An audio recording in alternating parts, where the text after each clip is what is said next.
Gênesis 1, no seu primeiro verso, do livro das origens, Gênesis. No princípio,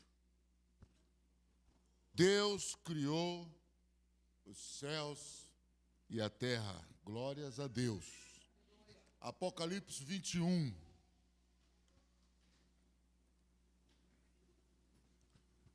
Também no primeiro versículo. Glória a Jesus. Então, vi novos céus e nova terra, pois o primeiro céu e a primeira terra tinham passado, e o mar já não existia. E vi a cidade santa, Nova Jerusalém, que descia do céu, da parte de Deus, preparada como uma noiva adornada para o seu esposo.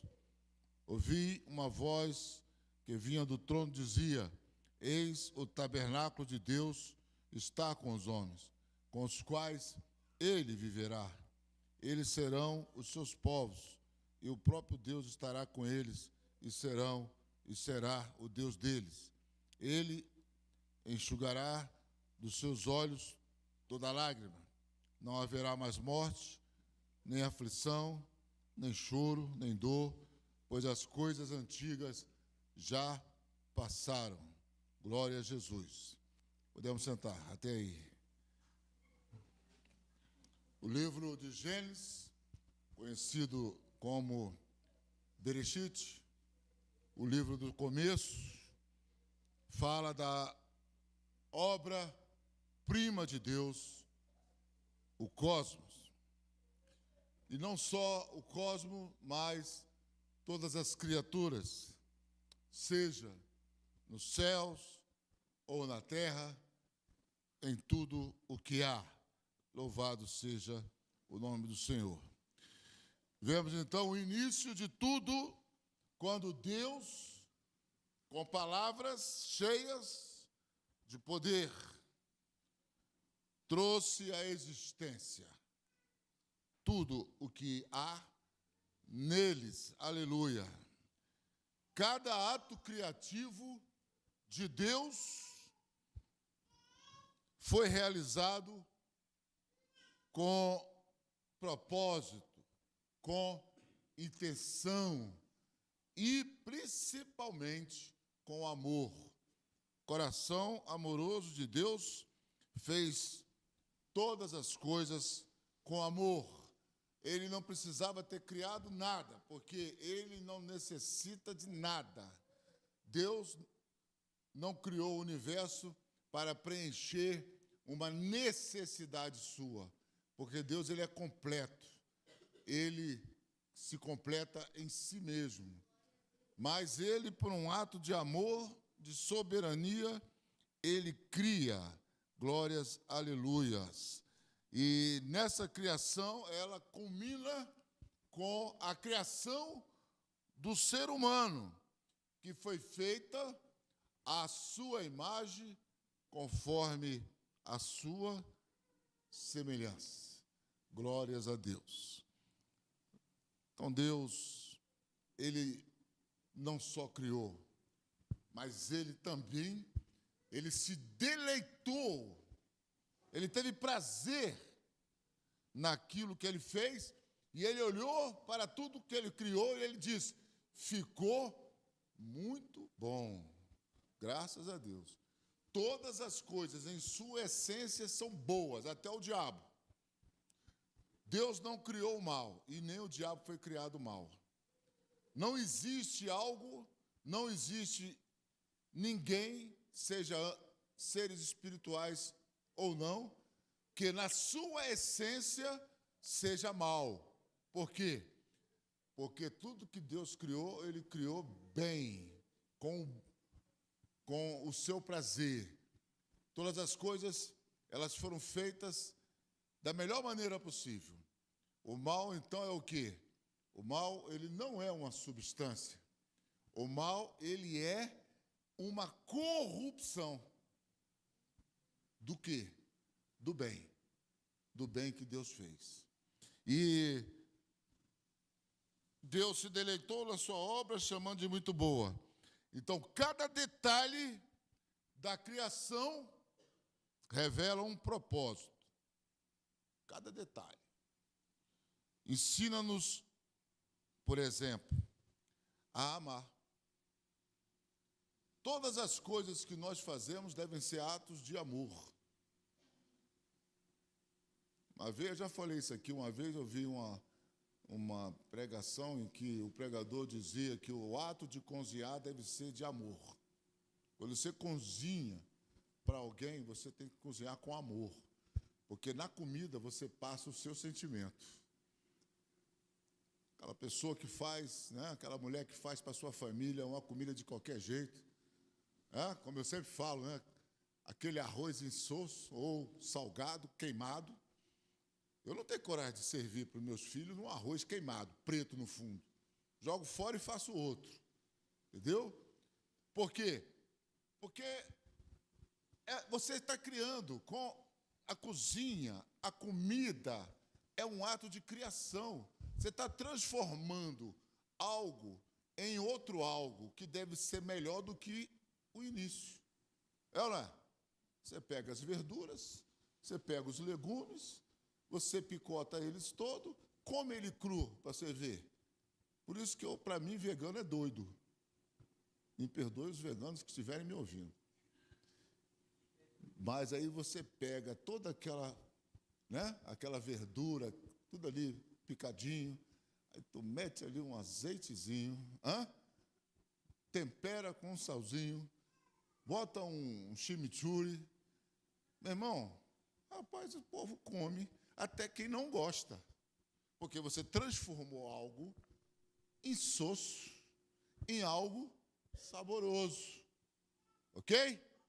Então, Deus pegou a tabela periódica com seus 128 elementos, com gases nobres ou não, com metais, com semimetais, com elementos terrosos. E ali, naquela tabela que ele criou, dali, aquilo ali era uma coisa insossa. Carbono, oxigênio, prata, níquel. Insosso. Você faz o que com isso? Se você não transformar. Então, ele pega aquela tabela periódica e ele transforma aquilo em rios, em florestas, em montanhas. Você vai lá no mundo biológico e você acha o quê? Você vai achar ali as moléculas, você vai achar ali as gametas, os átomos na parte química. Aí Deus vai fazer o quê? Ele vai fazer uma ligação iônica e uma ligação orgânica e inorgânica. Vai pegar carbono e vai fazer ali carbono com carbono. Não é mesmo? Vai pegar o átomo de hidrogênio, vai juntar com oxigênio. Vai fazer uma salada química, uma salada biológica. E aí ele faz o quê? Transforma em vida. Porque nós somos química. Nós somos elementos terrosos da tabela periódica. Nós somos cálcio. Está vendo? Nós somos o que mais? Magnésio. Mais o quê? Vamos lá, os que estão se formando aí. Nós somos mais o quê? Magnésio, cálcio, potássio. Não é isso? Minerais. Nós somos tudo isso. Aí Deus faz um ser com tudo isso. Só que faltava o quê? Faltava o ato do amor.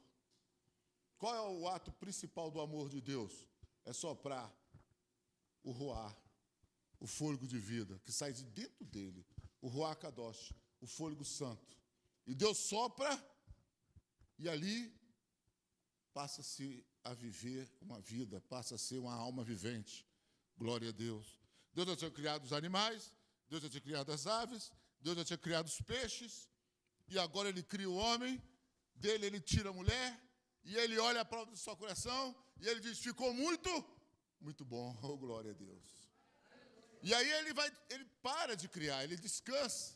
Quando a Bíblia fala que Deus descansou no sétimo dia, aquele verbo No original e Deus parou de criar.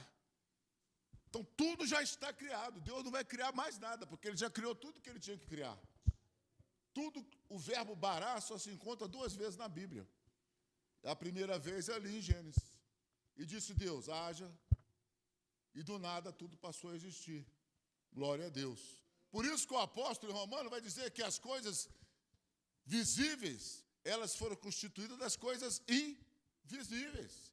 E a ciência só vai descobrir isso século depois, quando ela cria um microscópio. Que aí você vai olhar o mundo microscópico e você vai ver o quê? Aquilo que você não vê. E pior, depois que criou o telescópio eletrônico, muito mais potente, você vai ver um mundo atômico. O número atômico, né, que está ali, o átomo, que pensava-se que era o elemento mais menor, o menor que existia, indestrutível, né? O atomismo dos gregos. Mas chegamos no século XIX e descobriu-se o quê? Um mundo chamado de mundo subatômico. O mundo das moléculas subatômicas.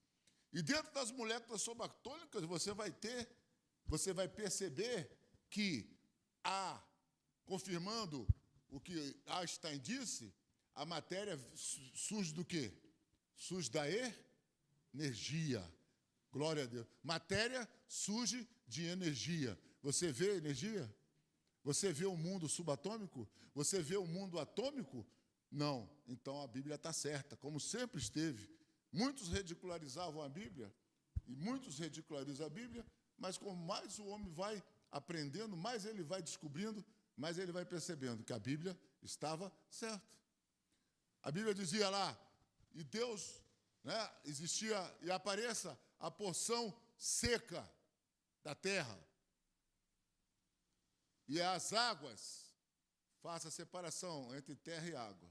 Ali, o que era? A Pangeia, a porção de terra única, cercada de águas por todos os lados, a Pangeia.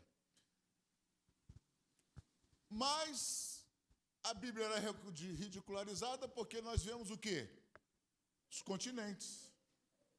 O mundo não está pangeado, juntado numa terra única. Ele está separado. E, século XIX, de novo, o geólogo fala, olha, a Europa e a África se encaixam perfeitamente no continente norte-americano e no continente sul-americano, e a Oceania se encaixa perfeitamente no sul da África. Ele foi ridicularizado, como a Bíblia era. Mas depois, mais tarde, ele morreu sem ver a sua teoria se confirmando. Percebeu-se, houve uma separação das placas tectônicas e o mundo foi separado. Mas aí separou como? Eles foram calcular, as placas tectônicas se distanciam uma da outra centímetros, milímetros durante um ano. Precisaria de milhões, até bilhões de anos para que o desenho da Terra fosse o que é hoje. Tudo bem, realmente. Mas houve algo fantástico, astronômico, poderoso no mundo, que fez com que as placas se separassem uma das outras rapidamente e desenhassem um novo mundo. O que é que foi? Quem acertar ganha um doce daqui a algum tempo, quando eu lembrar. O dilúvio, muito bem. Eu não vi quem respondeu, então não dou doce porque eu não vi. Houve o dilúvio, uma hecatombe de águas, explodiu. E aí hoje, você sobe em montes elevados, como o Mont Blanc, na França, né? Na França, você sobe no Everest, você sobe nas colinas, nas cordilheiras do Himalaia, e lá em cima já se encontraram até fóssil de peixe. Como é que você achou fóssil de peixe a 5, 6 mil metros de altitude? Quem levou esse peixe lá para cima? Dilúvio. Louvado seja Deus. E aí você acha os fósseis, né, submersos que se transformaram em petróleo. E vem a geologia dizendo que não, isso aí foram sedimentos que foram assentando durante milhões e milhões de anos e foram criando. Não, para se transformar em petróleo, precisa de uma pressão violenta em cima dos compostos orgânicos, porque o petróleo vem de orgânico. Quem é que deu essa pressão que levou dinossauro, levou árvore, levou tudo lá para o fundo e pressionou tudo lá embaixo? A tal ponto que uma pressão tão violenta fez com que se transformasse em óleo. Dilúvio. Não tem outra resposta. Então, Deus, Ele cria de maneira espetacular, de maneira sobrenatural. Quando Jó diz, de maneira sobrenatural, tu me fizeste no útero da minha mãe. Não se entendia. E hoje se descobre. Como é que surge uma pessoa? Um espermatozoide que fecunda um óvulo. O rabo do espermatozoide não entra no óvulo. Por quê?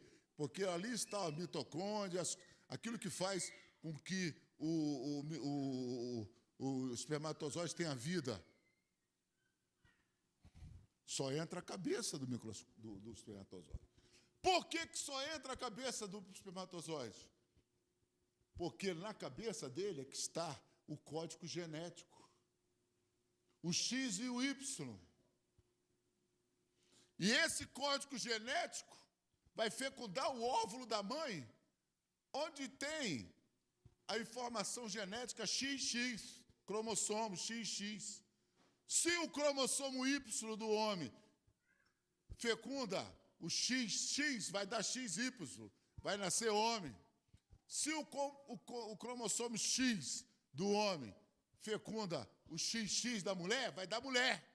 Então Deus já determina que macho e fêmea, desde a fecundação. Que negócio é esse que depois de grande é que você vai decidir se você é homem ou mulher? Coisa de maluco, de doido. E ali, o profeta diz de maneira assombrosa, tu me fizeste no útero da minha mãe. Passou o código genético, virou gameta. Entra no processo de divisão celular, de meiose, de mitose, de 2 células, de 2 para 4, de 4 para 16, de 16 para 32, de 32 para 64, de 64 para 156. E as proteínas vão sendo desenvolvidas, cada proteína sabendo o que ela vai ser. Eu vou ser nariz, não, eu vou ser orelha, a outra, eu vou ser pé, eu vou ser olho. E cada uma vai para um lugar determinado por Deus. E 9 meses depois, você tem uma criança. Rapaz, que coisa fantástica. Os homens deveriam ficar de joelho diante de Deus, principalmente os doutores. Quanto mais estudassem, mais deveriam virar crente. Porque o darwinismo, a evolução, ela não consegue ensinar essas coisas. Ela não tem resposta para essas coisas.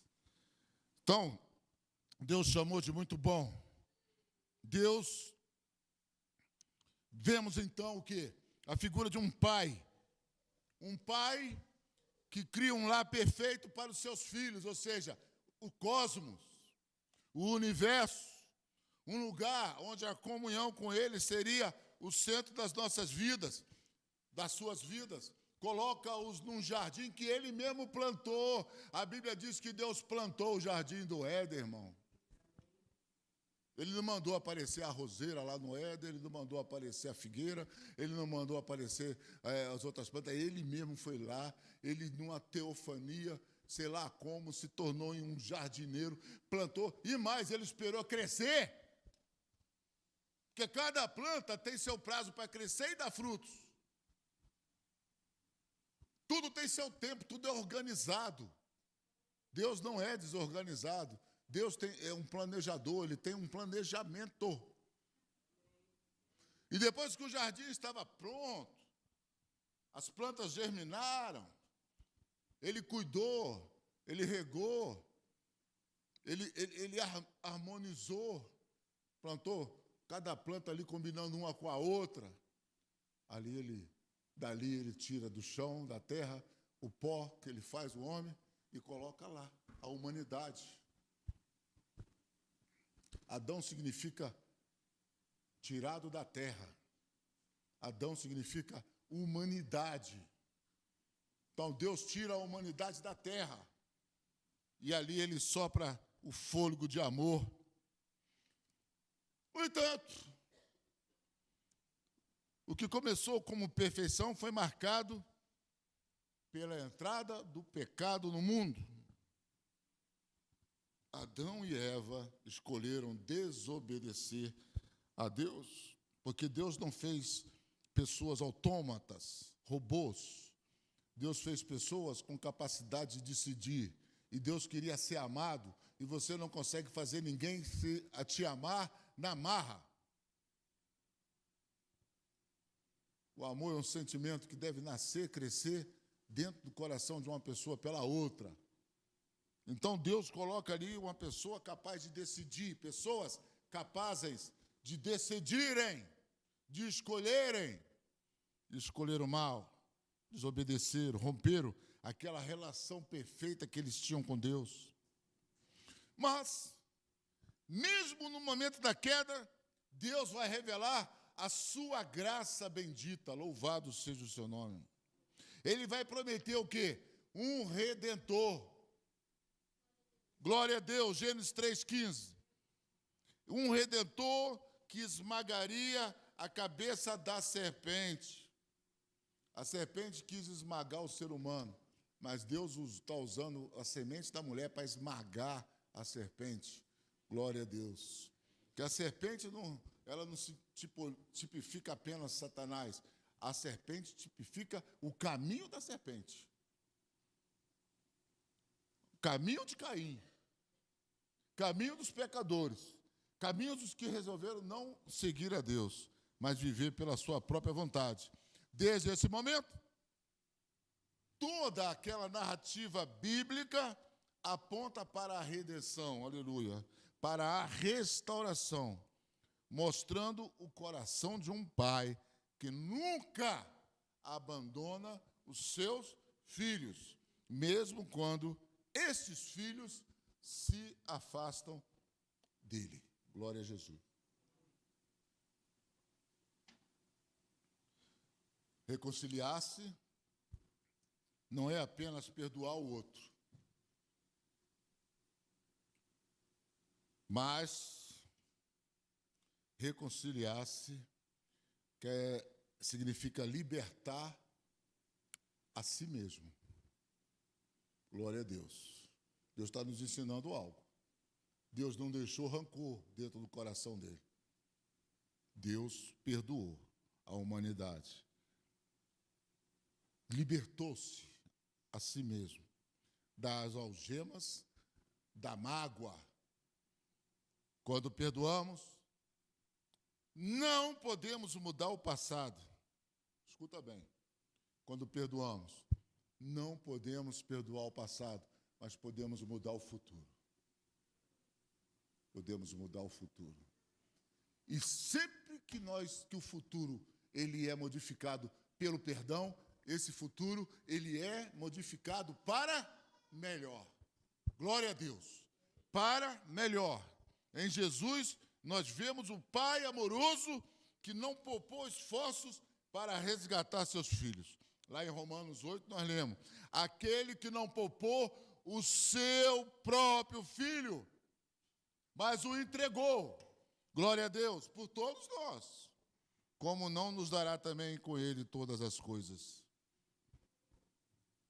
O entregou por todos nós.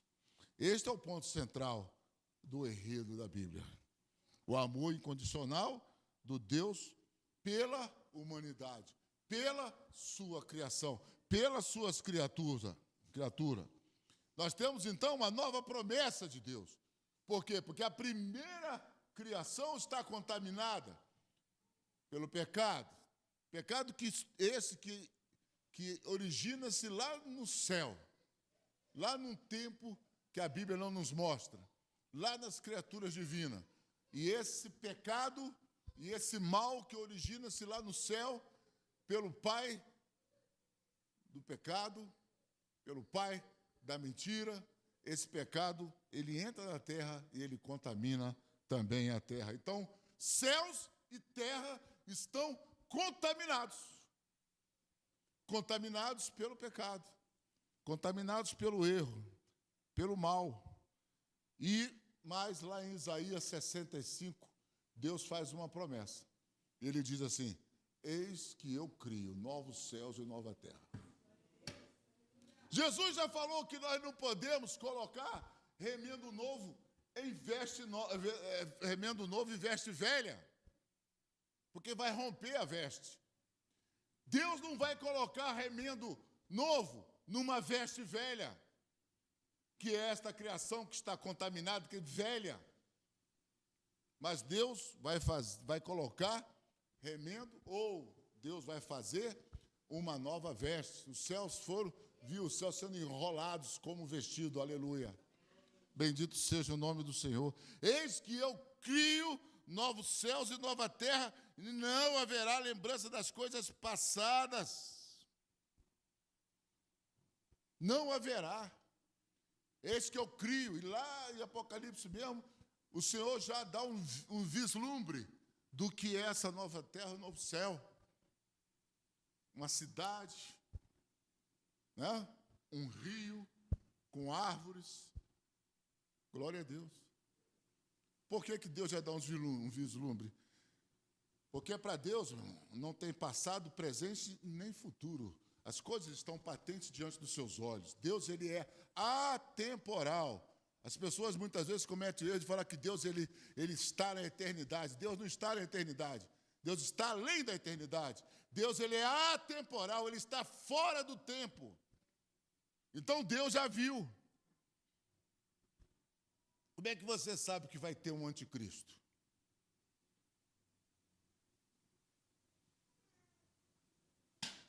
Porque Deus já viu que tem um anticristo na história. E aí o que ele fala? Ele nos revela. Então, a história que Deus vê presente diante dele, para Deus ela é atemporal, mas para nós ela não é atemporal. Então o que Deus faz? Ele pinça lá da temporalidade, ele pinça algo e nos revela. Algo que para Deus já aconteceu. É mistério, irmão. Mas é isso mesmo.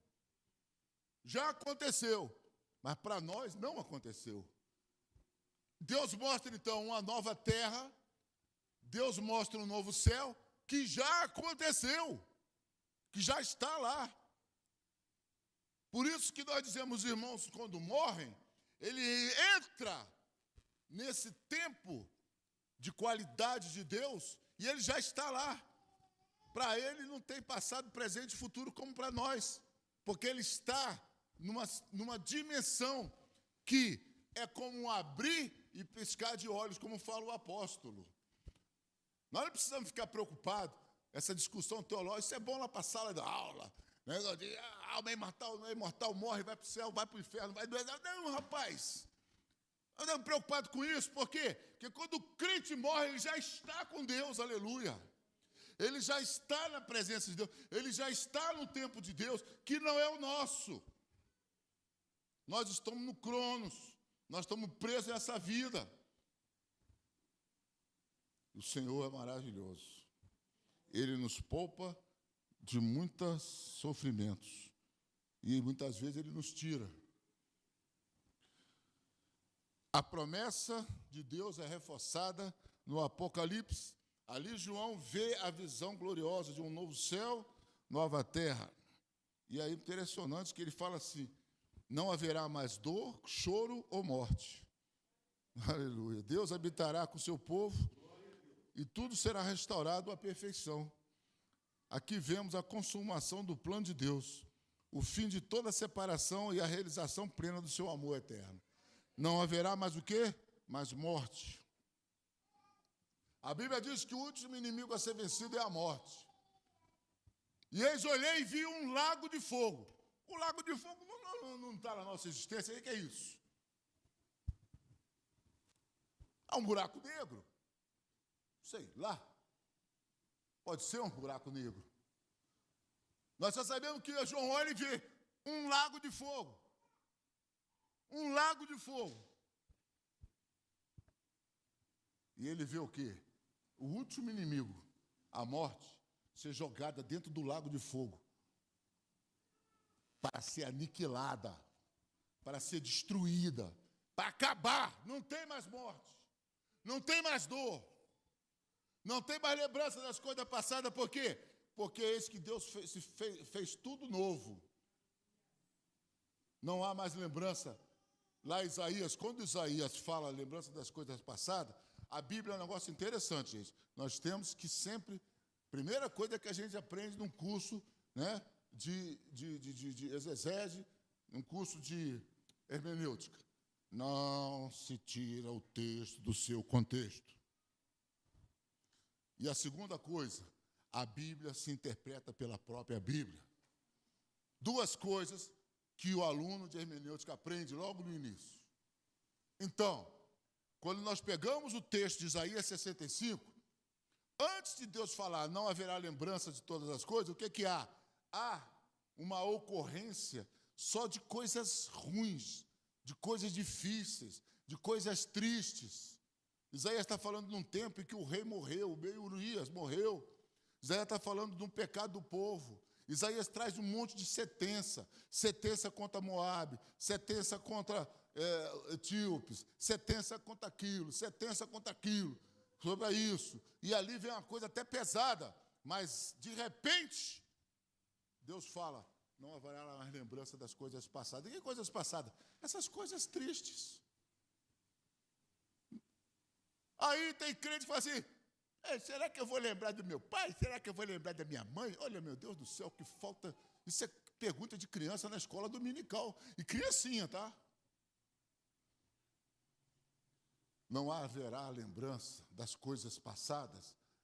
De tudo isso que a gente vê hoje, essa maldade, essa desgraça que houve no mundo, o holocausto que houve no mundo, as perseguições, as mortes, as injustiças. O 7 de outubro, lá em Israel, aqueles loucos do Hamas matando criancinha, rasgando a barriga da mãe, tirando a criança e matando. Essas coisas passaram. E eis que Deus fez tudo novo. Glória a Deus. Bendito seja o seu nome, eterno Deus. Então nós não tiramos texto, nós não podemos tirar texto do seu contexto. Essa semana, rapaz, essa eu vou falar porque, pelo amor de Deus. Já que falaram, né, melhor, que mandaram para 1 bilhão de pessoas, eles precisam ir corrigindo algumas coisas. Está lá, Isaías, que eu falei. Sentença contra fulano, sentença contra a cidade e tal, sentença contra isso, sentença contra aquilo, sentença contra não sei o quê. Aí quando chega, sentença contra Moabe, o Senhor fala para Moabe, Moabe, eis que eu venho contra ti, foge Moabe, seja como uma tarmagueira no deserto, e foge. Então Deus está falando o que para Moabe? Eu vou destruir isso aí, cara.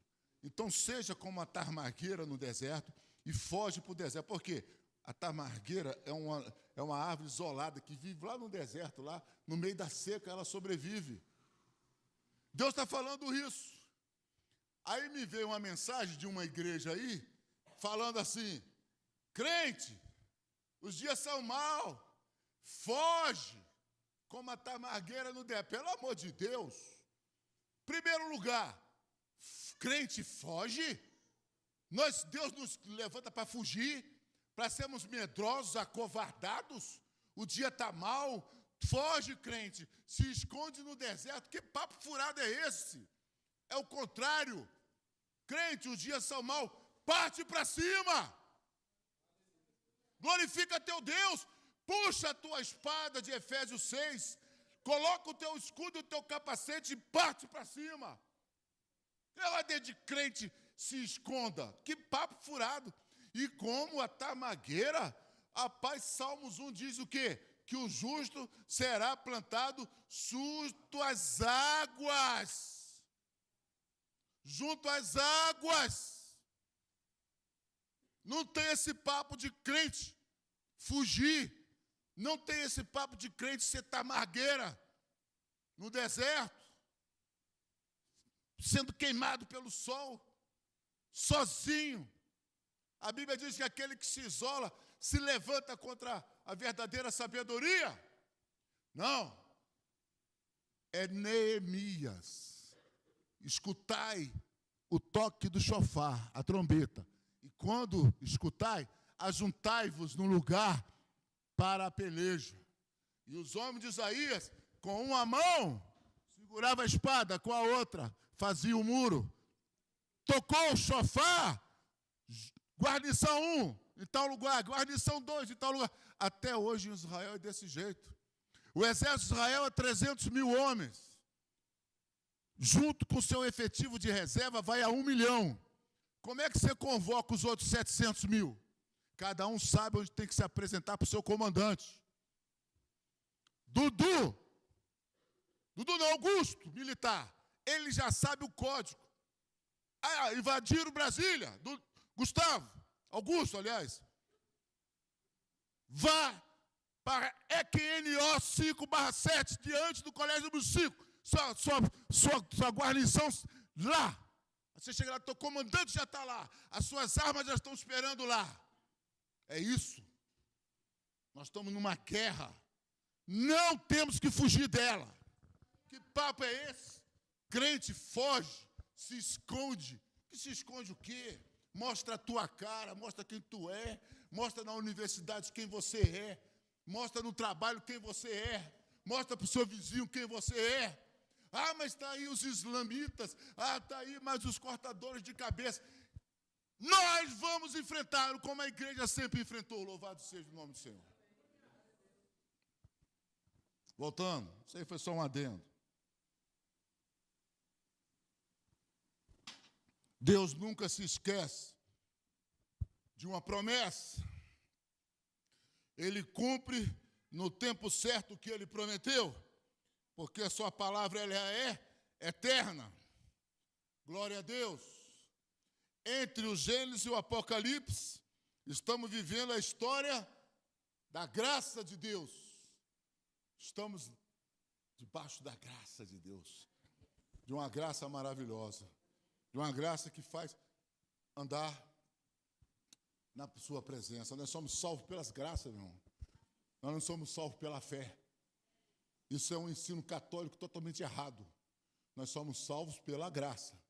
Pela graça sois salvos, através da fé, mediante a fé. Mas nós somos salvos pela graça de Deus, porque Ele quis salvar, porque Ele é um dom, e é um dom que nós não merecemos, mas Ele, como um Pai, Ele quis nos dar. E pela fé, nós nos apossamos da graça e somos salvos. Glórias a Jesus. E Deus, então, nos convida a participar desse enredo maravilhoso. Vivendo como filhos amados e como agentes da reconciliação num mundo amaldiçoado. Como é que nós vamos ser agentes de reconciliação se a gente foge? Como é que o missionário, hein, Luiz, vai levar a palavra lá?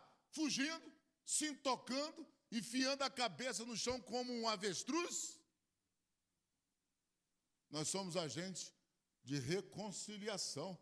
A Bíblia diz que Jesus estava reconciliando o mundo com Deus. Aleluias! Nós participamos desse processo. Assim como a Bíblia começa com a criação, termina com uma nova criação. Nossas vidas encontram propósito e esperança no amor de um Pai, que não apenas criou, mas também redime e restaura. Glória a Jesus. Na virada do ano, uma crente, essas abençoadas, disse que Deus está preocupado com qualidade, não com quantidade. Rapaz, eu escuto uns negócios dos crentes assim que eu fico... Onde é que aprendem isso, hein? Onde é que... A Bíblia fala assim, o Senhor, sai pelas ruas, sai pelos valados, sai pelos becos, traga bêbado, traga moribundo, traz quem vai trazer. Eu quero a minha casa cheia. Porque os convidados não eram dignos. Israel não foi digno. Então Deus levanta a igreja. Deus está preocupado com quantidade. Deus quer salvar o máximo possível. Ah, mas o supercrente, ele vai ser criado com o tempo. Se for criado, se ele chegar, eu não acredito em supercrente. Mas esse crente que essa pessoa quer, ele não vai ser criado como uma varinha como é que é? Eu sempre esqueço. Sininho. Não é pelo plim-plim. É um processo. Salvação é um processo. Você entra nele. Eis o caminho. Andai nele. E nesse caminho nós vamos ter gente de toda sorte. Mas são povos de Deus, como diz a palavra do Senhor. Negócio de qualidade, rapaz. Hoje somos chamados a confiar num Deus, nele, e a ansiar pelo dia em que veremos a plenitude de sua nova criação.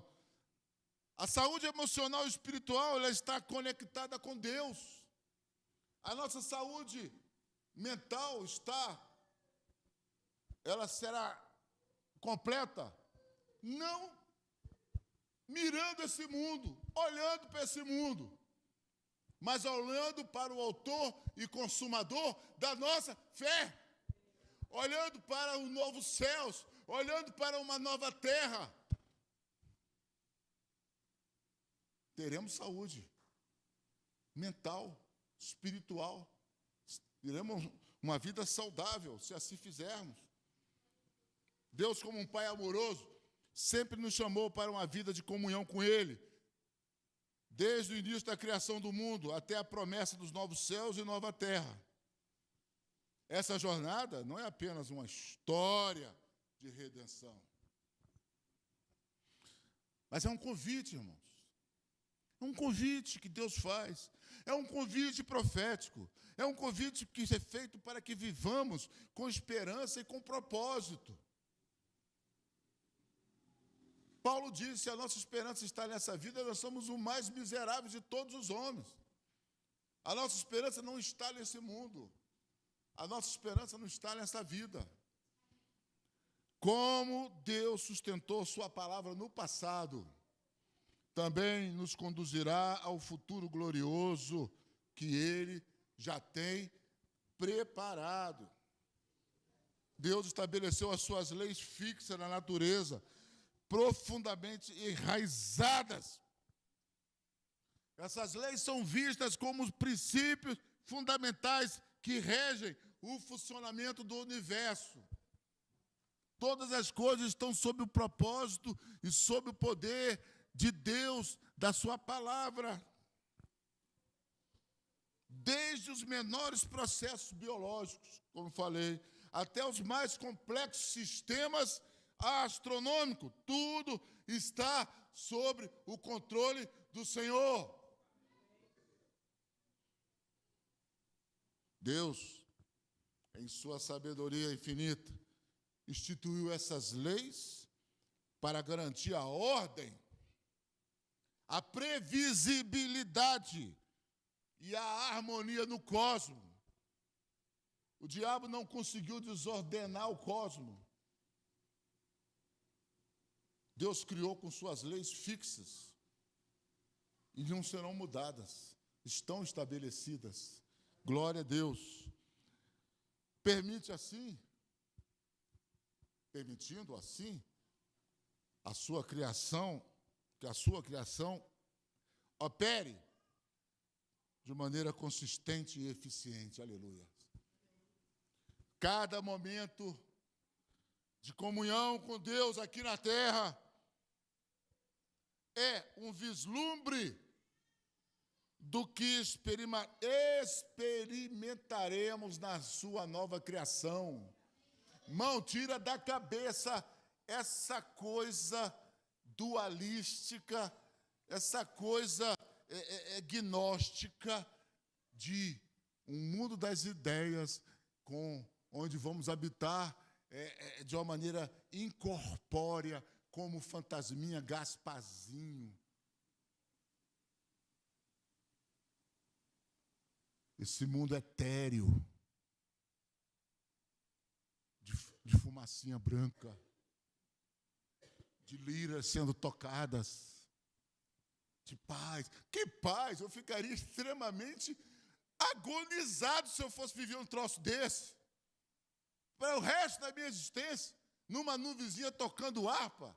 Que conversa. Como é que Jesus apareceu depois de ressuscitado, irmãos? É aquele corpo lá que nós vamos ter. Como é que ele apareceu? Toca aqui, ó. Vê que o espírito não tem carne, não tem osso. Vem aqui, vem cá, Tomé, toca em mim. Entendeu? Eu não sou Gasparzinho, não. Eu não sou uma aparição. Né? Não, Jesus, ele era uma aparição. Não, eu não sou uma aparição. Eu sou um homem. Eu nasci de uma mulher. Eu morri. Eu ressuscitei com um corpo glorificado, um corpo incorruptível. Para quê? Para que Deus nos dá um corpo? E Jesus está lá na praia comendo um peixe. Se é etéreo, vai comer peixe para quê? Está lá comendo um peixinho. Fala para os meus irmãos que eu vou encontrar com eles lá em Jerusalém, que eles me esperem lá, com os meus irmãos. Para quê que Jesus se apresenta assim? Para nos ensinar que na nova terra nós vamos viver do mesmo jeito, irmãos. Do mesmo jeito. Trabalhando, vivendo. Algumas coisas não terá mais, como Jesus mesmo ensinou, que nós não teremos mais, não conceberemos mais filhos, mas nós viveremos como pessoas, como vidas, como gente de Deus. E qual foi a outra coisa que Jesus fez? Estando o povo reunido, as portas do cenáculo fechadas, ele disse, Pai seja convosco. Ué, ele passou pela parede? Como é que ele entrou? Portas fechadas? Hã? Um corpo que não está mais sujeito às 11 dimensões de tempo conhecidas pelos homens. As 4 dimensões comprovadas que nós já conhecemos. Presente, passado, futuro e espaço. E mais 7 dimensões que são teóricas, que estão presentes principalmente no mundo quântico.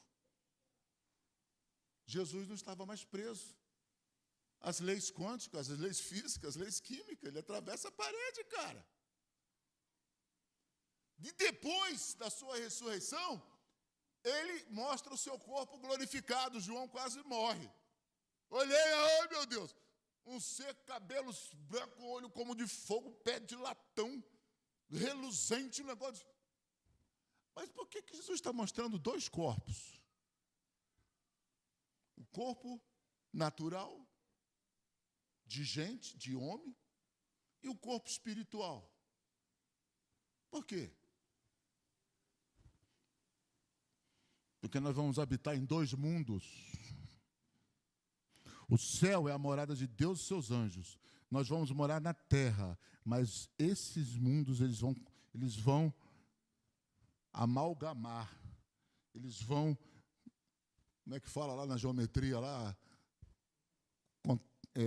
contido, né? Estão contidos, né? Aquele negócio de contém, não contém.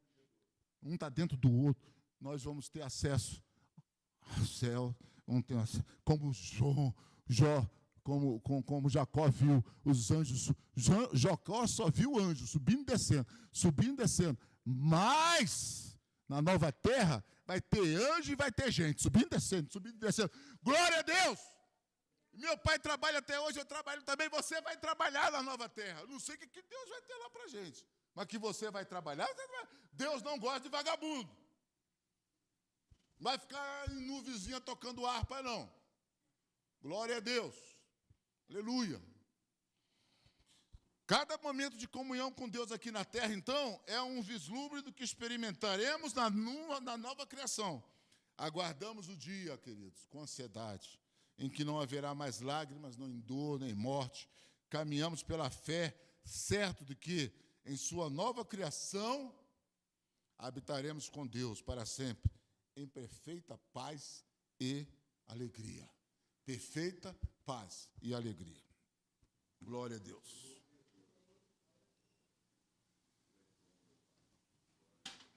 Finalizando. Que essa esperança profética nos fortaleça para viver com paixão. Irmãos, viver com paixão. Tenha paixão pela vida. A vida que Deus te deu. Caminhe no sol. Ouça os passarinhos. Tome água fresca. Durma. Ame.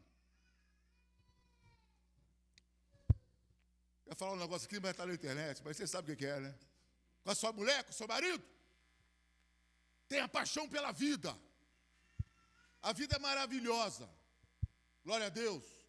Negócio de crente que eu quero morrer porque eu quero estar com o Senhor. Vá para o psicólogo e vá para o seu pastor tomar imposição de mãos. Que essa esperança profética nos fortaleça para viver com paixão, perseverança e a certeza de que o melhor ainda está por vir. O melhor de Deus ainda está por vir. Glória a Deus! Desse ano novo. Nesse ano, eu fiz questão de pedir ao Senhor me dá uma mensagem especial para a minha igreja de início de ano. Deus me deu. Glória a Deus. Nesse ano novo, que nossa esperança seja renovada na fidelidade de Deus. E em suas promessas eternas. Que vivamos cada dia em comunhão com o Pai, refletindo o seu amor e ansiando pela nova criação. Irmãos, que seja um ano de alegria, de realizações, na presença daquele que faz novas todas as coisas. Amém? Amém. Vamos estar de pé e glorificar o Senhor. Glória a Deus.